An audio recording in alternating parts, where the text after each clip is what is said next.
and I started doing it once a week. But when I came back, I realized I have a chance now to make money on the road because I'm on a TV show. So I had a half hour that I loved. I said, I got to get an hour to cash in. I went through a 2-year period where I probably did stand-up every night, I think. Like, almost every night. Did you ever do those weekends where you're doing 6 to 8 shows on just a Friday? Absolutely. And what's the most that you ever did in New York in one night? At least 6. I did 6. Probably 7 or 8. I've never done 7. I know that for a fact. Back in the day, I used to do prom shows after all the regular shows.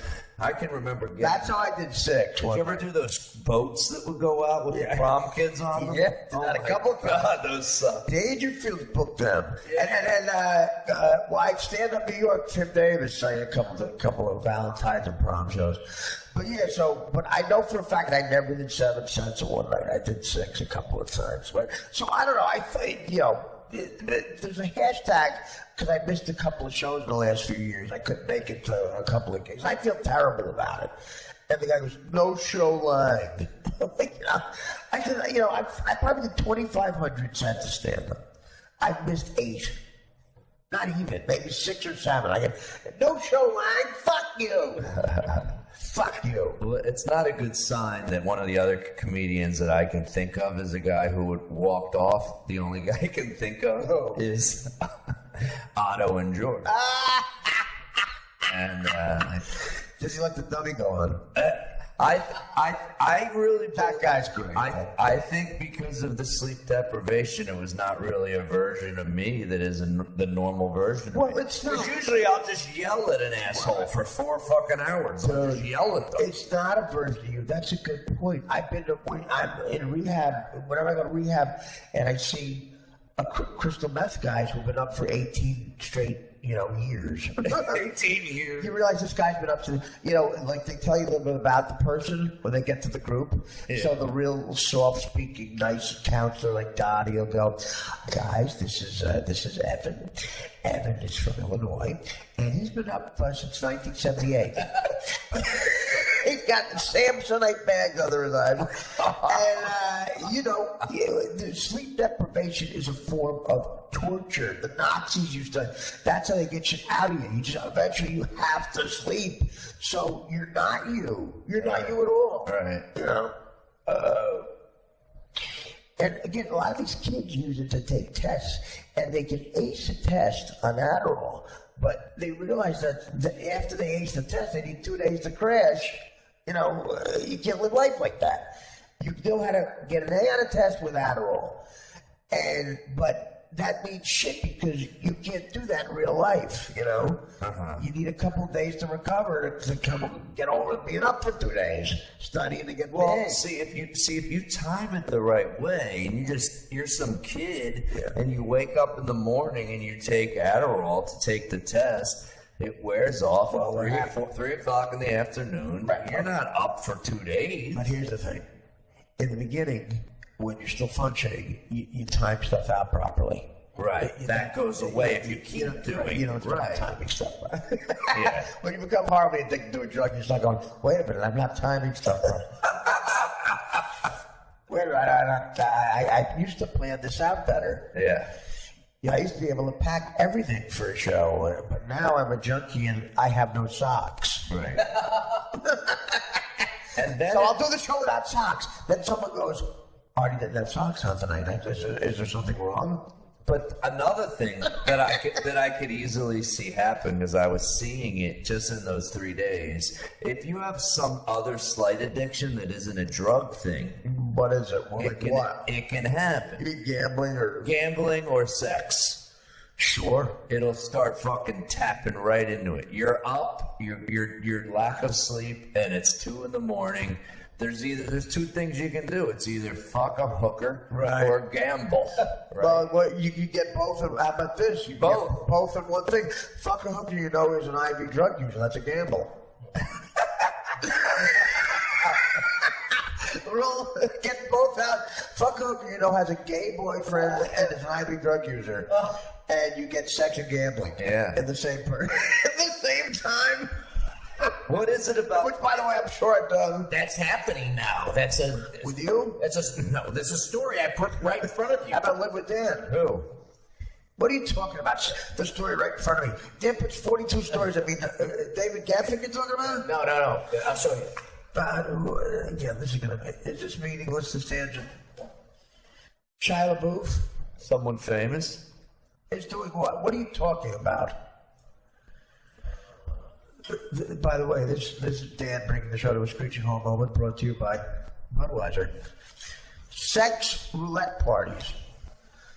Where one person is secretly HIV. Oh, yeah, it's like, I've heard of this, yeah. What? It's like Russian roulette, yeah. That's real. Yeah. Wow. Yeah.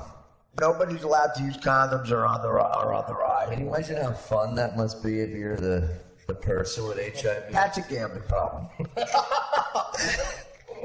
We've done it where you imagine we were so blind drunk where one of the people is black and you don't know. That sounds like a bad Alan Funt. Parties. There's a guy.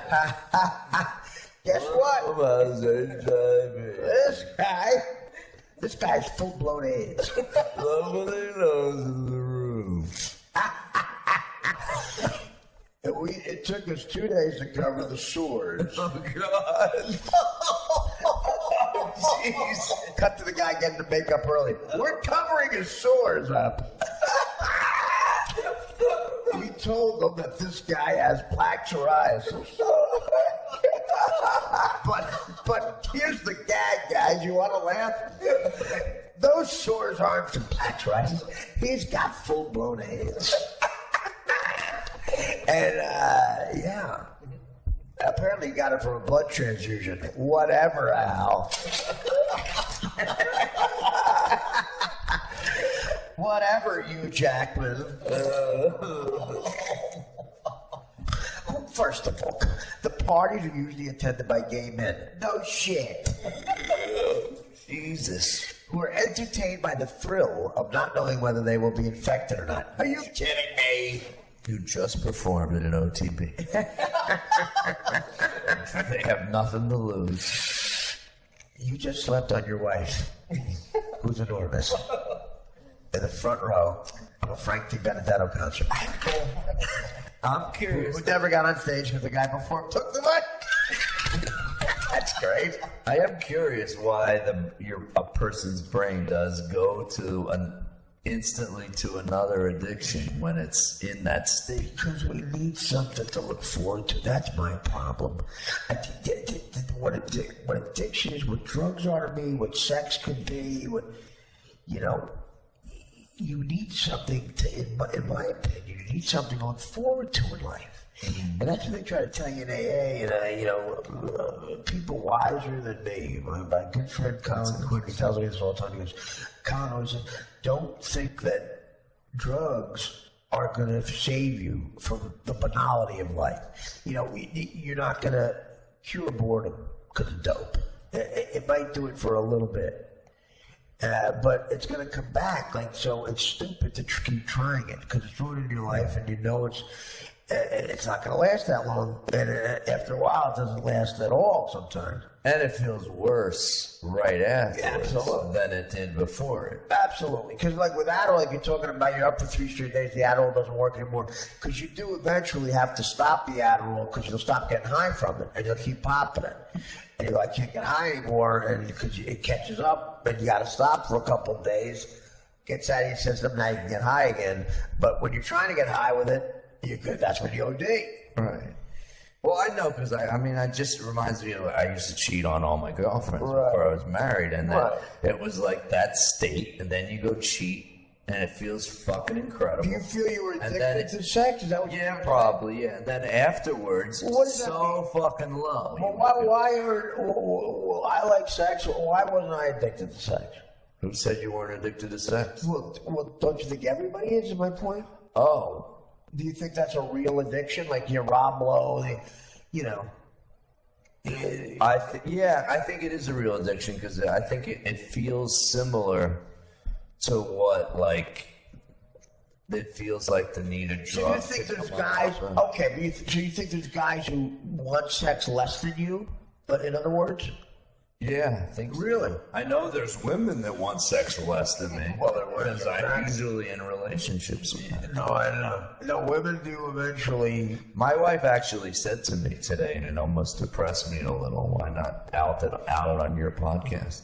Yeah. Like, she's turned on, and only turned on, when I'm... Only turned on. I think she's like... Because, like, I don't know if this is all women, or just my wife, Right. but, like, she doesn't have, like, a standstill horniness. Right. Like, she's never just like, I'm horny right now. I'd like to have A lot of never women. that. Well, your wife is also an intellectual. Is that because whenever you're normal, I find that, is that why, or is it intellectual? I think that your wife is smart enough to think about other things, and you know, she's not preoccupied with it.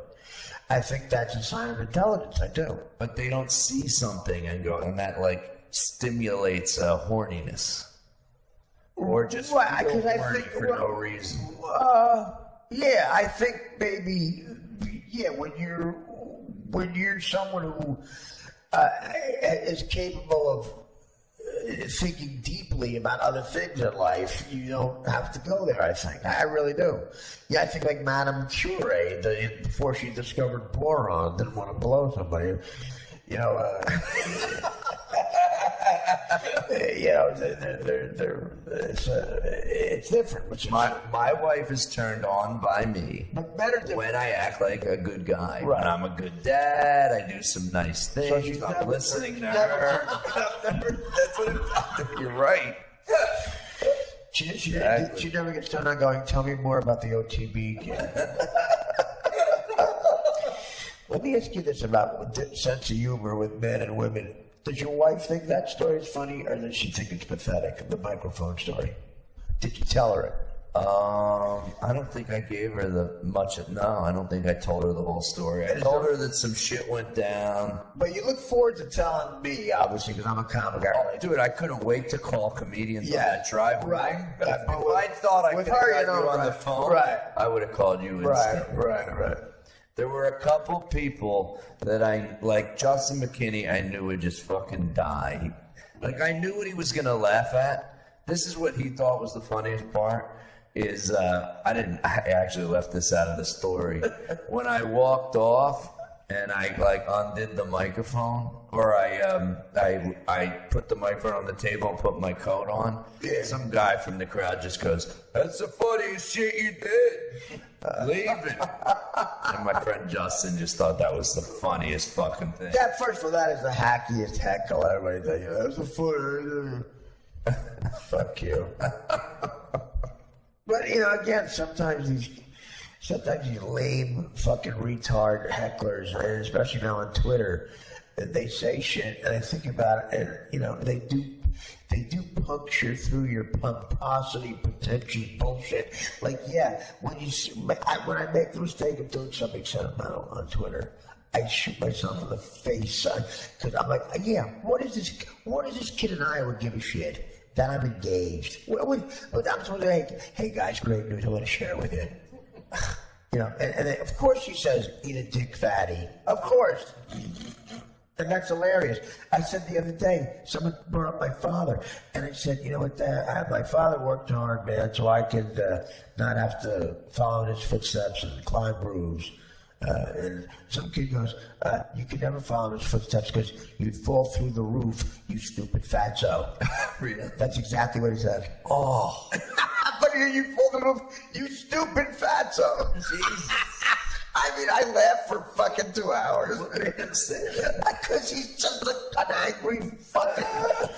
First of all, I hire him as head writer. He's hilarious. You fall through the roof, you stupid fatso. During a stand-up set? No, I couldn't follow my father's footsteps because if I got on a roof like him, I'd fall through the roof. Oh, I get the joke. I'm saying, did he yell it out at you? No, this was on Twitter. Oh, on Twitter. I thought he yelled it at a show. I made the mistake of getting sentimental on Twitter. And when I announced when I got engaged to Adrian, of course, you know, everyone predicted that on Twitter correctly. And they're going to fire your action. Like, I hate the fact that I gave satisfaction. I'm engaged, and like the first one, guys. When you fucking blow this, call to tweet back. No, this is the real deal. Like 6 months later. Yeah, you were right. You were right, Artie's bloated liver. Dickhead. I got a question for you. You were right, Artie's diabetic nerve pain. What do you think is worse for that booker that night? If I walk off after 5 minutes, or if I stay on stage and yell at people for 45 and do my time? What's worse for? Worse is walking off. You think? Yeah, because he's a mute. If you do your time, to him he's like, okay, it's another night. Dude, I've had those when I wasn't on Celexa, and I would have those nights where I'm yelling. It's another one, Celexa. When I'm yelling at the whole audience. They wanted to. Not only did they not. What do you say about the booker? Not only did they not want to pay me, they would want to fight me after I walked off. Well, fight him. You should go. I'm over this. I'm over this. Fight me. Oh, I would have. What do you say about the boy? I guess I'm not counting it. What do you say about the booker? What did I say about the book? Or the actual place you shit on? What are they mad about? You did your time. They're mad about what you say? Like, what do you say? Oh, they're mad that I'm yelling at the crowd and telling them to go fuck themselves. Yeah, well, what do you who want? booked this place? I've said that. Who the fuck books this fucking... Those are all... Who's policing this? Or you're not even doing jokes. You're just yelling. Those are all legitimate fucking statements. Yeah. And they're funny. It's look again.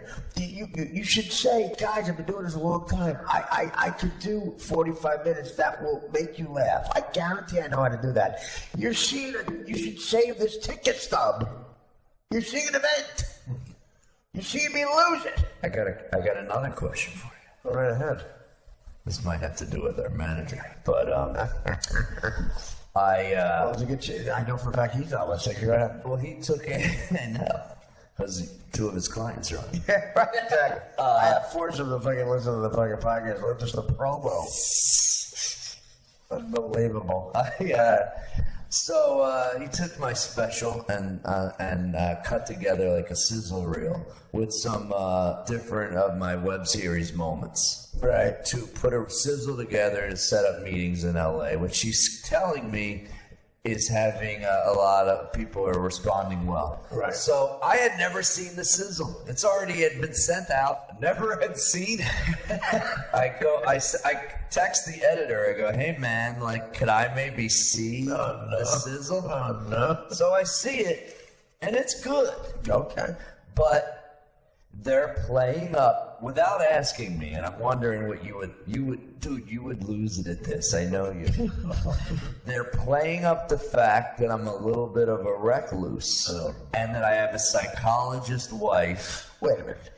So our manager, Rick, thought up a theme for the sizzle reel without consulting. Like he thought up a creative angle to it. I know what my creative angle is, but he played it a little further. Like there's like a 5-second clip of me getting heckled on stage. Not allowed. Man, it's not allowed. You have to be consulted with that. I mean, come on. Nope. You can't be again a manager when they think they can do.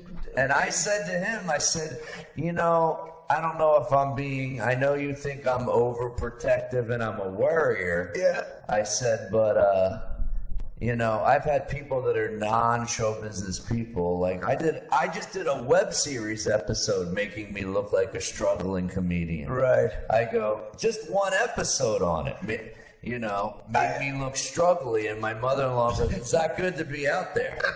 And now I go, you sent something out to the entire industry where it looks like, I'm a little bit of a snapper. I know it, but that's him taking it. And he goes, dude, that's you. You got to be you. I'm like, I don't know if that's, it's like Nick DiPaolo knows that he gets mad sometimes, but doesn't want. He wouldn't want fucking Lorne Michael. Or at least let me have creative control over that. Don't take your fucking angle and run with it. Yeah. I mean, I know exactly what you're talking about. And when they do shit like that, I've actually said this to another manager. They say stuff like, Well, I liked it. I bet you show it to. They go, have you shown it to people who aren't in show business and see what they like? I go, no, you're the only one. That's a great one. Well, you're the only person not in show business who I've shown it. I told you I once had a manager that actually his phone was ringing. Is it the other same manager we've had? No, We had another one. No, not him. Okay. In between. Right. His phone rang with the area code 310. Yeah. Did I tell you this one? No. He goes, where the fuck is 310? Oh, get out of here. I swear to God, that's true. That's fucking hilarious. Wait, you did tell me this. And I looked right at him. I go, I could fire you for what you just said out loud. You did tell me this. He goes, why? I go, because you know that's Beverly Hills. You did tell me. One, it's sad that I know and you don't, because I'm not, known as a bright guy. Yeah, no, I did. And I know and you don't. That's a sad moment. You told me that, absolutely. I remember you saying that. I think I remember who the guy was, too. Yeah. You met him. Yeah. He lived in Hobo. Of course he did. That one time. Yeah, I know what you're talking about. That's great. That is great. Norm MacDonald told me once he had a manager who, Norm was on, it was his friend. There was a comedian, Stevie Ray Fromstein, who used to do Letterman a lot. Yeah, there was a lot of Stevie Ray somethings in common. Anyway, this guy actually got a lot of writing gigs because he had a lot of great jokes. Him, Drake Sather, and Norm hung together a lot. Drake Sather, of course, blew his head off. But unbelievably, Comedians aren't happy. unbelievably funny guy. A I guy love known Drake for Sather. having a funny stand-up note, a funny suicide note. I actually Really? told Norm, I said I almost stole from his suicide note. Hey man, Artie lifted this from saying it. Can you believe it? That'd be hilarious. He goofed on comedy in the note. What did it say? Like it was, I never read the whole thing, but I had excerpts from it. Like Norm said, it was so fucking funny. Like only a few people saw it. It was like 8 pages long, and it was at the Century City Hotel there on the Avenue of the Stars. He was on a shower stall and wife and kids, but I don't know, whatever. He gave Spade his stand-up act. He didn't even sell it to Spade. Spade loved all his jokes. And like that, Spade's first HBO special is great. Like 80% of it is Sather. Is it really? And saying that he would try, he goes, nah, because he got a job writing on a TV show that was, what was the show he was on? On News Radio, and he knew it was going to be on for a while. He goes, I don't want to do stand-up anymore, just take it, you can have the ad. And, Spade has written a million great jokes, but, that added to it. And, it was perfect because of that dry humor. But he had said stuff like, I'm blowing it, but it was this angle. It was an ironic thing of like going, I don't deserve to live in an industry where like the writers from Sex and the City and me are considered, they're so good and I'm so not. Just mocking, saying they're good when he clearly doesn't think that, being ironic about it. And I forget the shows you mentioned, but it was really funny. It's almost like he's killing himself because of the industry. Yes. Well, right. And because he'll never be that good. What's the line from Woody Allen where he talks about the trash on the streets that's where they put their television shows or something? There's some line in Annie Hall where he goes to LA for the first time. That is, he's talking to his manager. He's talking to his friend who was out there. And there's no there's no trash on the streets out here, Max. He goes, yeah, that's because they put it on the TV shows. Yeah, that's it. That's Annie Hall. He's talking to Tony Roberts. Yes. Who was out there? Yes. There's no garbage on the streets, Max. Yeah, because they put it on the TV shows. I'm paraphrasing, but you're right. There's a million great lines. There's another line where they're adding there's a laugh track into a show, and he has something up shitting on TV. Big laugh here, down into a crescendo laugh. Does it bother you? It's not even real laughs. I got a hit show, Max. There's going to be a big hit show. But my favorite one. Diane Keaton says, we have to go. Alan is up for a Grammy Award. My God, all they do out here is give out awards. Best fascist dictator, Adolf Hitler. All they do is give out awards. That is true. It's a lot of it's very depressing. A lot of it's very depressing. You know, it's like OTP. Here's OTP. Guy's asleep on his wife. And Aziz Ansari's going to play me Wembley Arena. Every time I talk to my manager too about different, about new comics, there's always now when I talk to somebody who's an agent or a manager, there's always a guy's name who I've never heard of, who is like the most successful guy on the planet. That meeting the other day, they were talking about trying to pitch the. You familiar with Dan Farouk? Who? Dan Farouk, you know him. Got a beard, wears glasses, and has tight jeans with cuffs on the bottom and black shoes. He's over at the Cooked Creek in Williamsburg a lot. No, he does tell stories. He's playing at Wembley Stadium. He's doing 5 shows at Wembley Stadium. Yeah. Right. He's, where the, St. Louis Cardinals play baseball? Yeah, he's got 5 shows at Busch. That's his hometown. Yeah, he's got a quick 5 shows at Busch. He's warming up for a special at Pac Bell Park in San Francisco, where the Giants play. Yeah. They're going to put in the infield. Put chairs in the infield for him.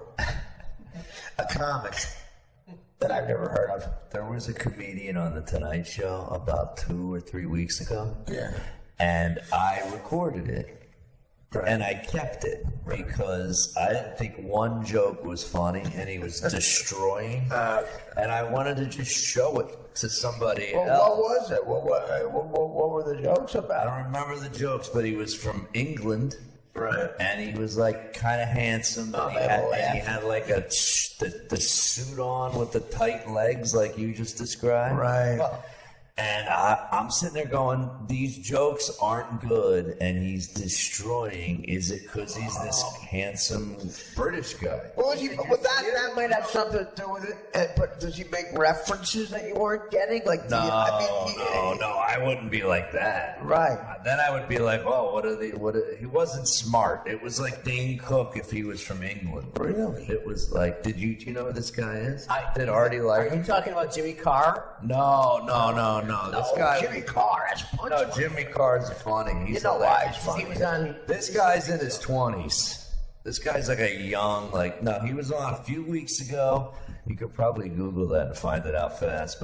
And I showed my brother-in-law, and I go, I couldn't tell if I should give a disclaimer before we show it and tell him I thought he sucked, but he did well, or just show it to him. So your brother, see if he laughed. Right. My brother-in-law. Is he young? No. He's like 8 years younger. Well, why do you test him? Why do you test him? I just was, because he happened to be in my house. I just had it on tape. Okay. I'm like, I want someone else to see this. I want to know if I'm... Go back to the OTB, see if that guy's wife is awake and show it to her. He looked like that guy that was just on the screen. All these young guys. Like a young... All these guys look the same. These young guys now, these young white guys, the Williamsburg crowd, whatever. Yeah, it was like they was all like that. Everybody come up there. They laugh at that. They're all overrated. That was it. You know who else is overrated? Eddie Izzard. They put a dress on. It's the same. If he has the same jokes in a tuxedo, he's an open micer. Exactly. Puts a dress on, and he's considered brave. Are you fucking kidding me? Oh, wait, you just all of a sudden made me think of an obvious joke that he did. With this guy it was something about like how much more people in England can drink. Right. And and how he couldn't believe what a DUI was here versus in England. It was 5 minutes in England with a designated driver. That's what it was. And I was like, you gotta be fucking kidding me. I think I wrote that joke day 3. That's the hackiest shit. We're the designated driver. Difference between London and New York. He has like 12 development deals. Of course he does. No. He sounds like he's going for the Russell Brand thing. Well, Yeah. But you could understand a word he was saying. Right. It wasn't like so thick of I never got Russell Brand. I can't understand a word he's saying. Never got it. Never got what the fuck's going on. He faded out, right? Yeah, he's done. He's done. Right? Yeah, I mean, he shouldn't be. You can't do that much shit. I mean, how, Arthur. I think that's him right there. Jack Whitehall. Where the fuck is this guy? Sounds like him. Look, he's like handsome with really blue eyes. Fuck yourself. Easy, Liberace. Yeah, no, that's true. Like, that's the thing. Like, Trevor Noah, took over for Jon Stewart. He's not lighting the world on fire. People are like, no kidding, because you hired an underwear bottle. Yeah. I had a premise that I just couldn't get funny enough. But that was the premise, that there's these brilliant American guys sitting at home and you're giving talk shows. People said that to me when Gary Shandling died. How do you feel? And I go, I'm fucking pissed that guys like Gary Shandling and Norm Macdonald weren't hosting. They weren't next in line. Well, yeah, you're right. Well, I mean, listen, a lot of it you have to show up. But you don't think Gary Shandling would have showed up? No, I'm kidding. I think Shanley got very depressed. Shanley made a lot more money than you think from the Larry Sanders Show, and I think he got very comfortable in life. Yeah. Because I think he had the same deal that, with the Woody Allen, Louis C.K. thing. I think also that Dennis Miller had. I mean, Dennis Miller's enormously rich. You wouldn't realize it. I just opened for Dennis Miller, actually. That's great. For like a couple of weeks ago. That's a great thing. That's why I love that. I thought he was really funny. I was surprised that it wasn't all political either. He's one of my favorite comics ever. Loved him. Dude, he had a podium on stage and he was delivering jokes off of paper. Well, he did a stand-up special like that. But it's amazing that he can do them off of paper and nail them. I'm like, looks like he's doing it. All new bits. Well, killing them. The weekend update thing is, you'll be great at that. If you're the combination of a guy you're a great joke teller and a joke writer with a unique delivery. Like Dennis Miller can just look at a joke and immediately just tell it. Norm Macdonald could devour those cue cards. Frank Sebastiano claims that a joke accidentally got on air live into the cue cards. Norm hated a prompter. He liked the cue cards, supposedly. And sometimes a prompter. But a joke that Norm never saw before. So in other words, he never told it before, ever, in rehearsal. So, when you read a joke, you don't know the setup, the cadence, and like where to go if you never read it. Right.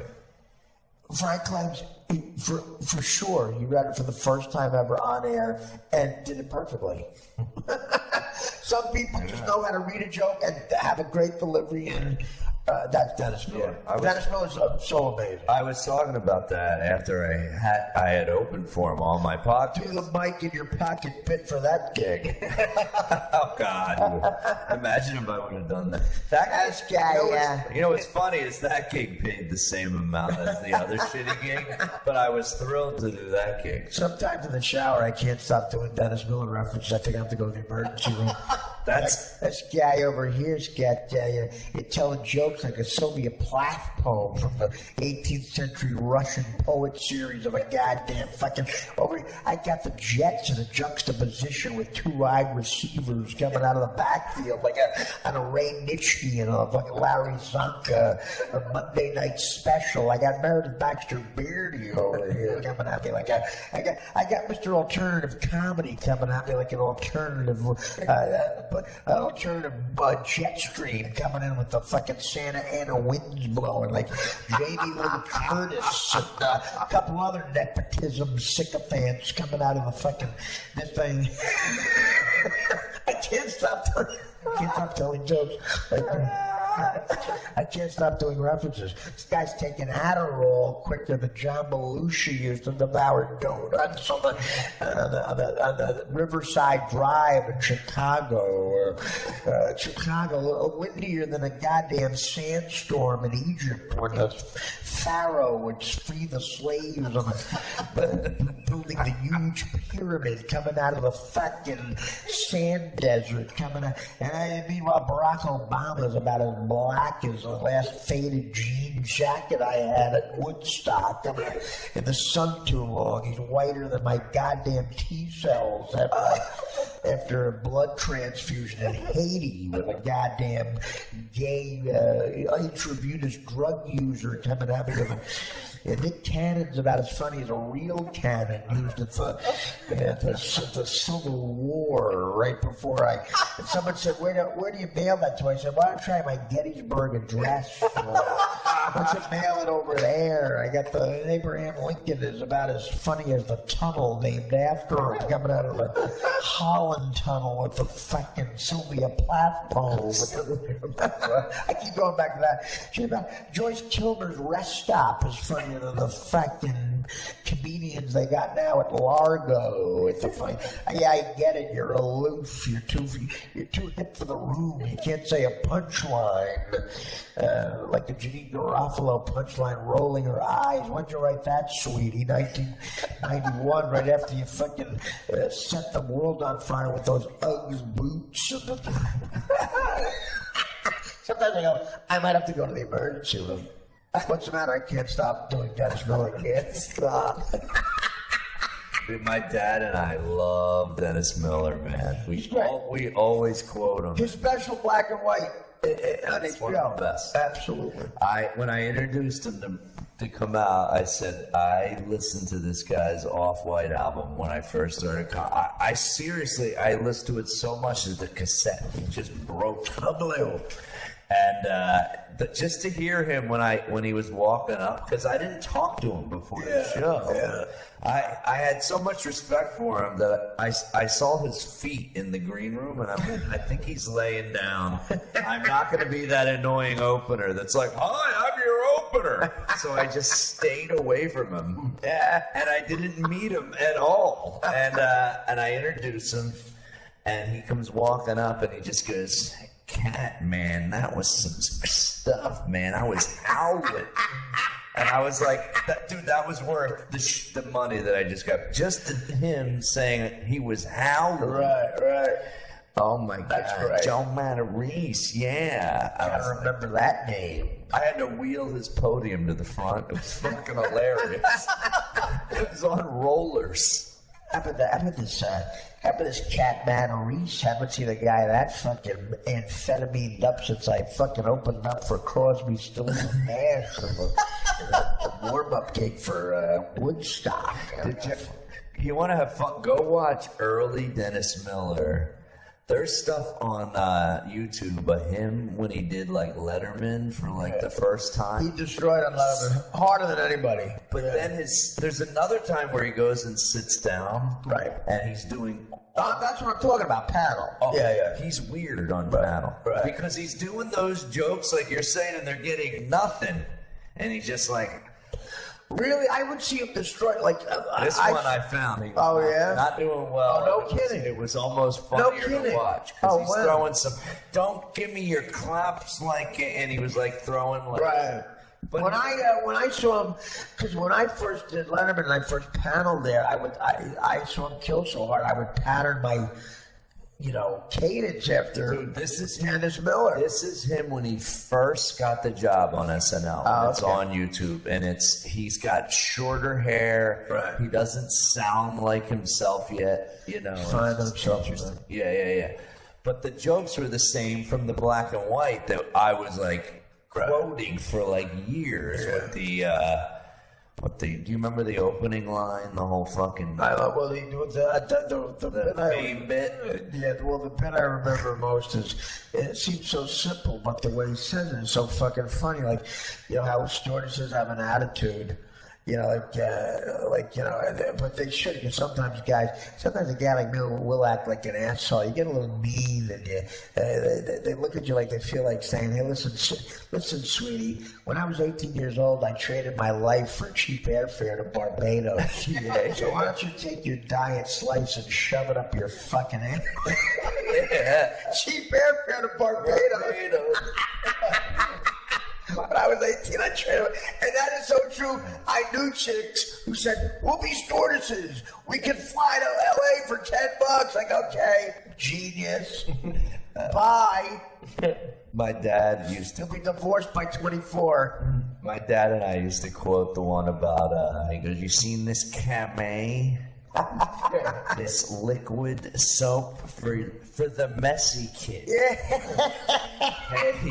If your kid can't get soap down, hold him back a year. Because what do we need? A fucking schematic? Get soap down. You need schematic? It's May. That's what he says. He goes, wet it, wipe it, good night.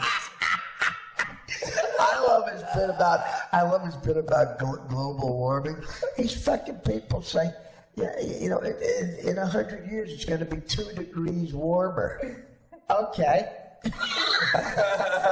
And after that, there's going to be another 2 years. Okay. Then what about a generation of that? You know what? I don't give a shit.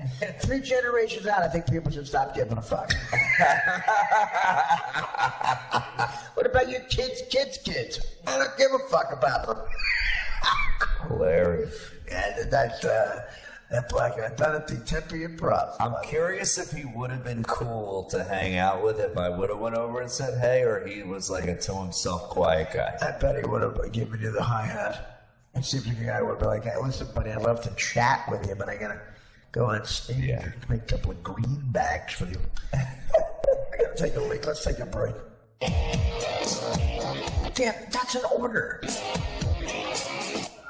Fucking thing. Fuck. Are we ready? Yep.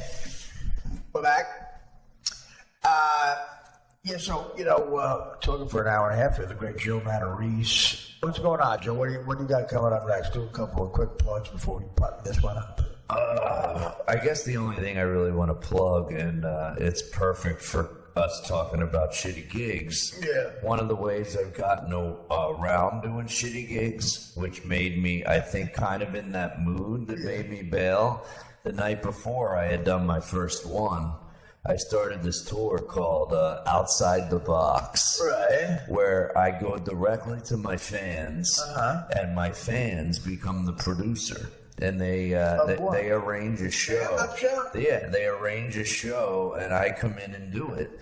And I've actually done a few where I almost do a straight door deal with no guarantee. Right. Because I know who I can tell is going to be a good producer and who isn't. And I like the idea, but get ready for a lawsuit from the producers of Knock Knock. It's Tig Notaro. Well, no. I went and watched that. I'm kidding around. That was a special on. That wasn't a television show. Yes, it was. That was a special. Knock Knock Tig Notaro is a television show. No, it's their special. No, it's a TV show. On Showtime, it's their special. Trust me, I watched it. It became a series. Did it? Yes. When? I mean, this year. I mean, what the fuck? No, it's not a series. It was on Showtime. It was their special. I watched. Please just Google it.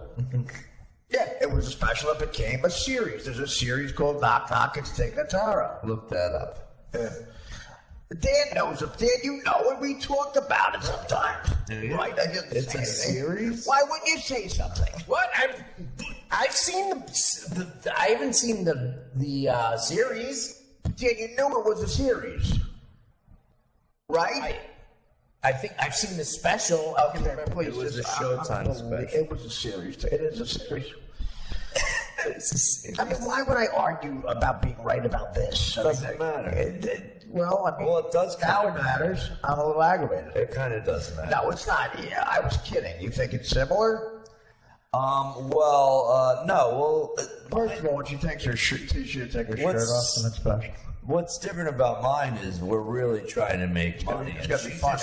On her special, she just shows up You're and gonna have bad jokes? gigs on purpose. Yeah. Well, I've seen her do that in 14 different cities. So was that all in one special? It's all in one special. It was, yeah. No, it's not. Oh, okay. No, it's not, Ted. Did you Google it? I watched it, and it was and she's with John Doerr, and they're traveling all over the place, and they do a whole bunch of them, Now I gotta Google all in John one Doerr. special. It's got a beard. Of course he does. I know, that's why We I were said. goofing on it. John Doerr's really hilarious, by the way. I don't know who he is. He's fucking. Did he ever do a door deal? All right, so, well, what are your plugs? So that's it? So you're doing... No, so I started this tour, and I'm looking for fans to do more, because the number one email a comedian gets is, hey, when are you coming here? When are Right. you coming to my city? When are you doing this? And I'm like, they don't realize that I can't... That's not my number one. I can't just call an agent and go, hey, when are we doing Cincinnati? You know, it's like, Right. it doesn't work that way. Well, For you it does, but for me it might not. I'm gonna say, how are you touring? There's two people who can tour. Like, what do you mean you're touring? Like you're Eddie Murphy or something? No, I'm saying that I can come to a fan's town and he can put on a show, and they're usually fundraisers, what they do, and they put it all Right. together.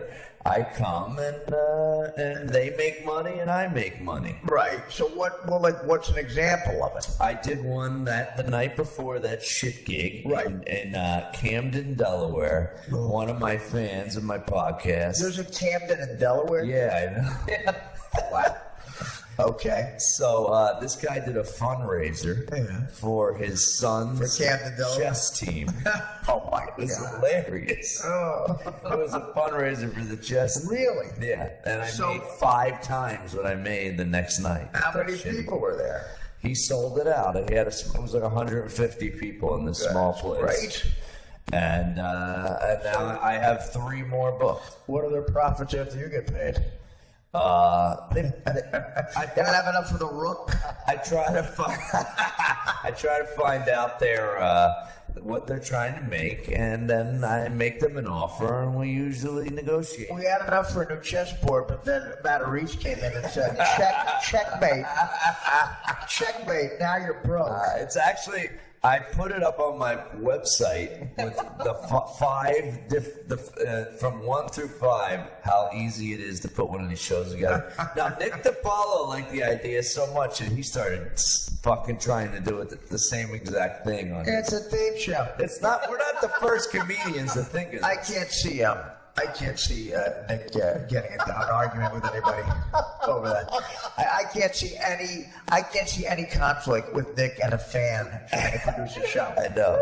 It's hilarious. If Jerry Bruckheimer produced a show, Nick would get into an argument with him. So a kid in Camden, Delaware. You think he's gonna forget something that Nick might get aggravated with?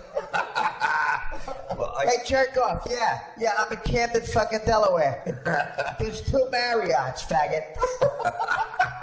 All right? Yeah, way to put together a show. Okay? That's the last time I'm fucking doing this. Next time I see fucking Matt Reese, I'll call him a jerk off, too. Good fucking idea. Hey, Joe, knock, knock. It's a good idea. You ever meet me? Knock, knock. It's fucking a good idea. Yeah. We're strangers in town. Jesus Christ. I definitely know I'm not the first comedian to come up with trying to do a show directly to the fans. There's been a bunch of guys. Well, I don't know. Every show is directly to the fan. Where the fan just finds the venue, puts the show together, and brings you out. I can't. Why would someone want to do that?